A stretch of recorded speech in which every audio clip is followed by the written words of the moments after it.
क्या political corruption ही देश में भ्रष्टाचार की गंगोत्री है? यही वो वर्ग है जहां से शुरू और जहां खत्म होती है भ्रष्टाचार की हर कहानी। क्या वास्तव में इंडिया में भ्रष्टाचार के असली जिम्मेदार नेता हैं या फिर ब्यूरोक्रेसी खुद भी इस खेल में बराबर की खिलाड़ी है?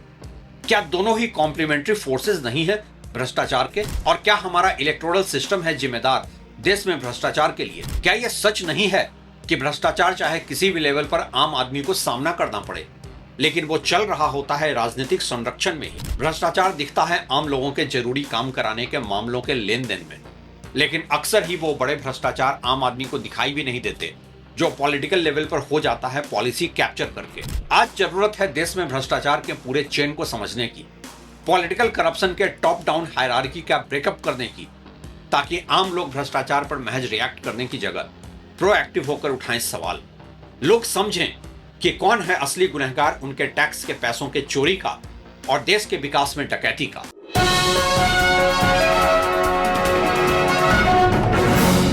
नमस्कार, आप देख रहे हैं रवि सिन्हा अनसेंसर्ड।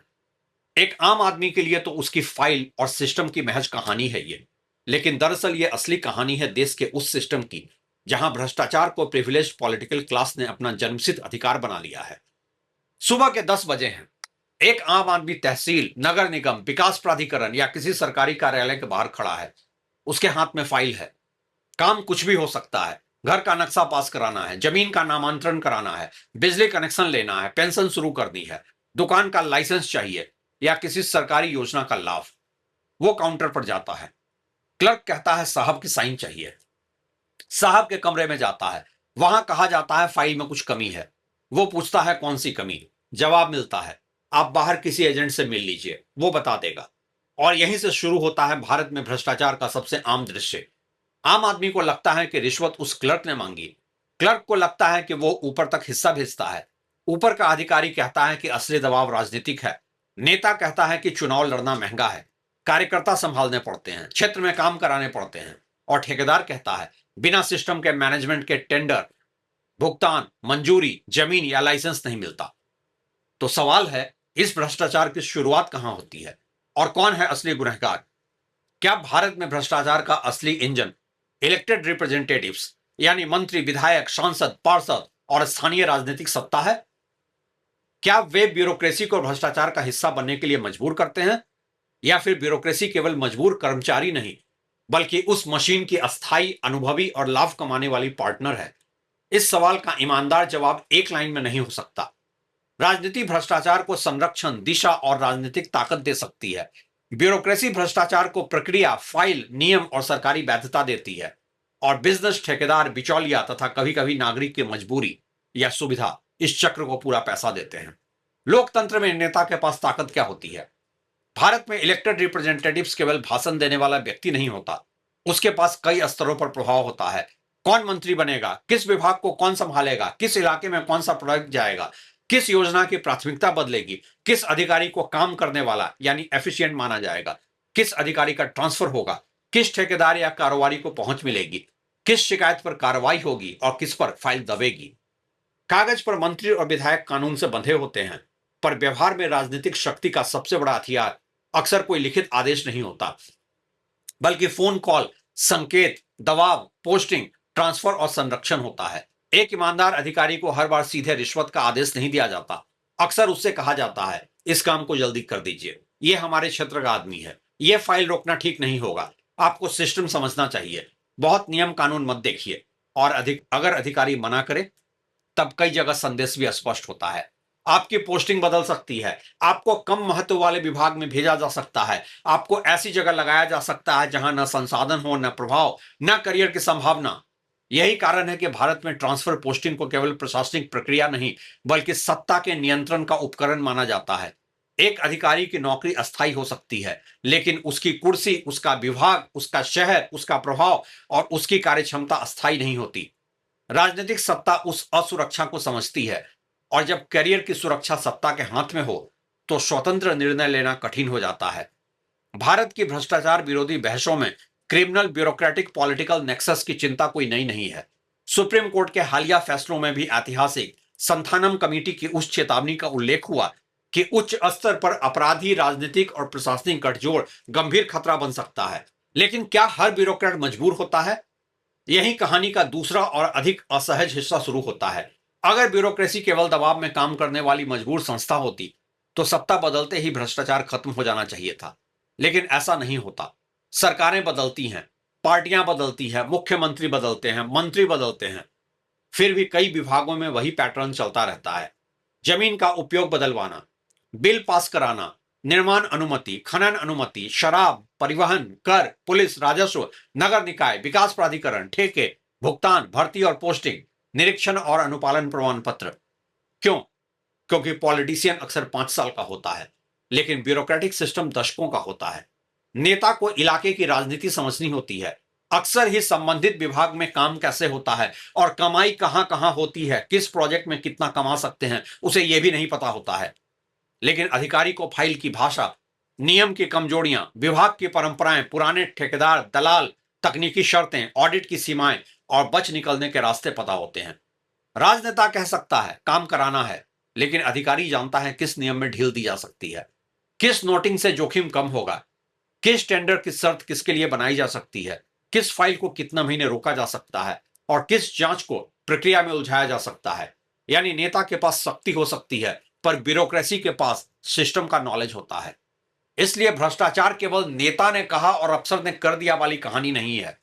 कई बार अधिकारी राजनीतिक दबाव को अवसर में बदलता है।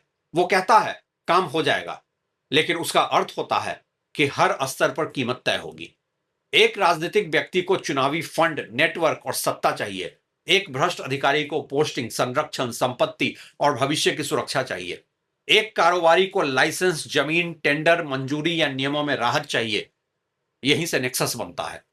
चुनावी राजनीति भ्रष्टाचार को क्यों जन्म देती है?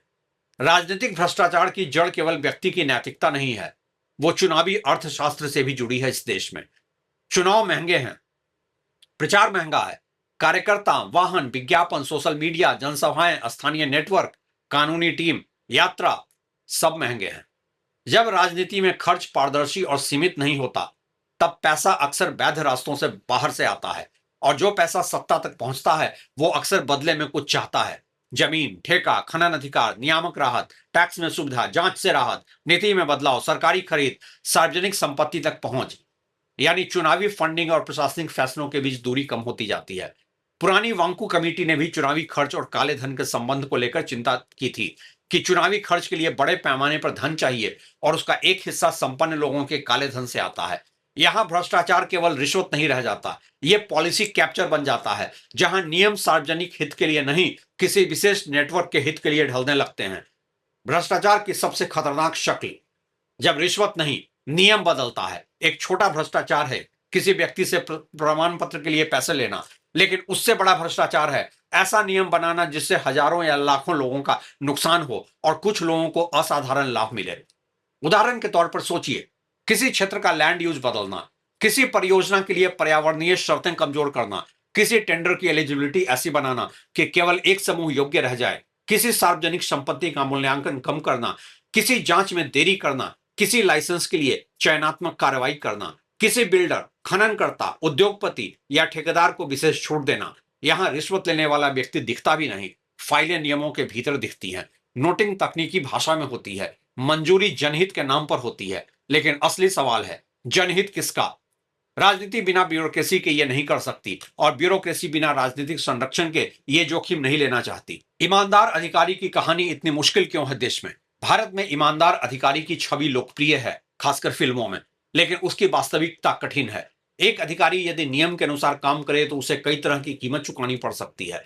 बार बार ट्रांसफर, विभागीय अलगाव, राजनीतिक हॉस्टिलिटी, झूठी शिकायतें, जांच का दबाव, करियर में धीमी प्रगति, महत्वपूर्ण पोस्टिंग से दूरी, टीम का सहयोग न मिलना। इसका मतलब यह नहीं कि हर अधिकारी भ्रष्ट है या हर नेता दबाव डालता है, लेकिन सिस्टम में यह धारणा यदि बन जाए कि काम करने के लिए राजनीतिक संतुलन जरूरी है, तो प्रशासनिक निष्पक्षता कमजोर होने लगती है। यही वजह है कि जांच एजेंसियों की स्वतंत्रता हमेशा केंद्रीय मुद्दा रही है। सुप्रीम कोर्ट ने कई बार सीबीआई की राजनीतिक निर्भरता पर तीखी टिप्पणी की थी।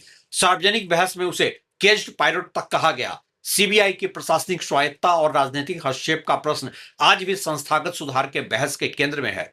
लेकिन तस्वीर का एक और पहलू भी है। कि ईडी, इन्फोर्समेंट डायरेक्टरेट जैसी जांच एजेंसियों को असीमित पावर देकर उसका पॉलिटिकल यूज एक अलग ही लेवल पर पावर इम्बैलेंस क्रिएट कर रहा है आज। फिर जिम्मेदार कौन है, पॉलिटिशियन या ब्यूरोक्रेट? इस प्रश्न का सबसे आसान जवाब है नेता जिम्मेदार हैं, क्योंकि नेता चुने जाते हैं, वे सत्ता चलाते हैं, मंत्री बनते हैं, नीति बनाते हैं और प्रशासन पर प्रभाव डालते हैं। लेकिन केवल यही कहना अधूरा है, क्योंकि अगर ब्यूरोक्रेसी हर गलत आदेश को लिखित में मांगने लगे, नियमों के खिलाफ निर्णय को दर्ज करे, गलत फाइल पर आपत्ति जताए, रिकॉर्ड सुरक्षित रखे और स्वतंत्र संस्थाओं तक बात पहुंचाए, तो राजनीतिक भ्रष्टाचार की कॉस्ट और रिस्क दोनों बढ़ सकती है। दूसरी तरफ अगर अधिकारी नियमों को जानबूझकर अस्पष्ट रखे, नागरिकों को भटकाए, बिचौलियों को जगह दे, फाइल अटकाने को आय का स्रोत बनाए और राजनीतिक दबाव को कमाई के अवसर में बदले, तो वो केवल पीड़ित नहीं है, वो साझेदार है। पॉलिटिशियन के बिना ब्यूरोक्रेट के भ्रष्टाचार को लागू नहीं कर सकता, ब्यूरोक्रेट बिना पॉलिटिशियन के बड़े भ्रष्टाचार को संरक्षण नहीं दे सकता और दोनों बिना कारोबारी नेटवर्क के बड़े पैमाने पर लाभ नहीं बना सकते। इसलिए असली मॉडल है political power plus bureaucratic discretion plus business money plus week accountability, और इसी से बनता है सिस्टमेटिक करप्शन। आम आदमी सबसे ज्यादा क्यों हारता है? ऊपर की डील में नेता, अफसर और कारोबारी के पास कुछ न कुछ ताकत होती है, लेकिन आम नागरिक के पास क्या होता है? एक आवेदन, एक फाइल, एक शिकायत और समय की कमी। उसके पास हर दिन सरकारी दफ्तर के चक्कर लगाने का समय नहीं, उसके पास वकील रखने का पैसा नहीं, उसके पास किसी विधायक का फोन नंबर नहीं, उसके पास किसी अधिकारी को मैनेज करने का नेटवर्क नहीं। इसलिए भ्रष्टाचार गरीब को केवल आर्थिक नुकसान नहीं देता, वो उसकी नागरिकता को कमजोर करता है। जिस व्यक्ति को अपना अधिकार पाने के लिए रिश्वत देनी पड़े, वो राज्य को अपना नहीं मानता, वो कानून पर भरोसा नहीं करता, वो ये सीखता है कि ईमानदारी से काम नहीं होता। और यही भ्रष्टाचार का सबसे बड़ा सामाजिक नुकसान है। वो केवल पैसा नहीं खाता, वो भरोसा खाता है। समाधान क्या है? केवल नारे नहीं, संरचनात्मक बदलाव। भ्रष्टाचार खत्म करने के लिए केवल ईमानदार नेता या ईमानदार अधिकारी की अपील पर्याप्त नहीं है। सिस्टम को ऐसा बनाना होगा जिसमें भ्रष्ट होना कठिन, महंगा और पकड़े जाने योग्य हो। पहला, ट्रांसफर पोस्टिंग पर पारदर्शी नियम हो और अधिकारियों के मनमाने और बार बार ट्रांसफर को सीमित किया जाए। संवेदनशील पदों के लिए स्पष्ट टेन्योर और सार्वजनिक कारण जरूरी हो। दूसरा, राजनीतिक फंडिंग में वास्तविक पारदर्शिता हो।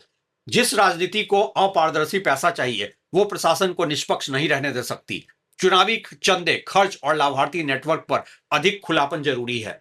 तीसरा, सरकारी निर्णयों की डिजिटल ट्रेल, फाइल कब आई, किसने रोकी, किसने टिप्पणी की, किसने मंजूर की, यह रिकॉर्ड नागरिकों और ऑडिट संस्थाओं के लिए उपलब्ध होना चाहिए। चौथा, टेंडर और लैंड डिसीजंस का खुला डेटा अवेलेबल हो। सरकारी खरीद, भूमि आवंटन, बदलाव, लाइसेंस और बड़े नियामक निर्णयों में मशीन रीडेबल पब्लिक डेटा हो।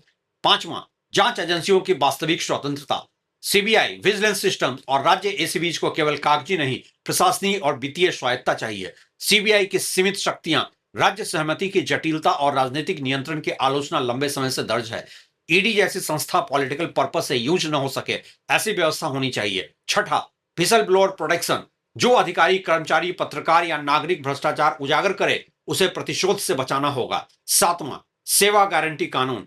पासपोर्ट प्रमाण पत्र, नामांतरण, नक्शा, पेंशन, लाइसेंस जैसे काम तय सीमा में न हो तो जवाबदेही तय हो, तभी फाइल रोककर रिश्वत लेने का मॉडल टूटेगा। आठवां, नागरिकों को बिचौलियों से मुक्त करना। जितना अधिक डिस्क्रिशनरी इंटरफेस, उतनी अधिक रिश्वत की संभावना। सरल नियम, कम दस्तावेज, ऑनलाइन ट्रैकिंग और अपील मैकेनिज्म जरूरी है। असली सवाल कौन ज्यादा भ्रष्ट है नहीं है। भारत में भ्रष्टाचार पर बहस अक्सर एक दूसरे पर आरोप लगाने में खत्म हो जाती है।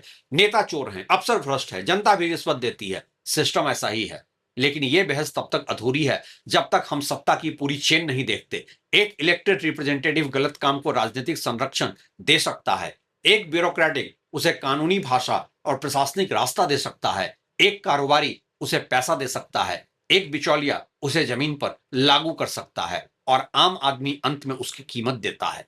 इसलिए सवाल यह नहीं होना चाहिए कि क्या केवल नेता जिम्मेदार है। सवाल होने चाहिए, क्या देश का प्रशासन ऐसा बनाया गया है कि कोई नेता किसी अधिकारी को गलत काम के लिए मजबूर न कर सके? क्या कोई अधिकारी राजनीतिक दबाव को रिश्वत की दुकान में बदल न सके? क्या नागरिक बिना दलाल, बिना रिश्वत और बिना पहचान के अपना अधिकार पा सके? जिस दिन इन तीन सवालों का जवाब हां होगा, उस दिन भ्रष्टाचार केवल खबर नहीं रहेगा, वो सचमुच कमजोर पड़ने लगेगा। लेकिन सबसे बड़ा सवाल तो यह है कि क्या ऐसा होने दिया जाएगा? जवाब तो खैर हम सब जानते ही हैं। शुक्रिया।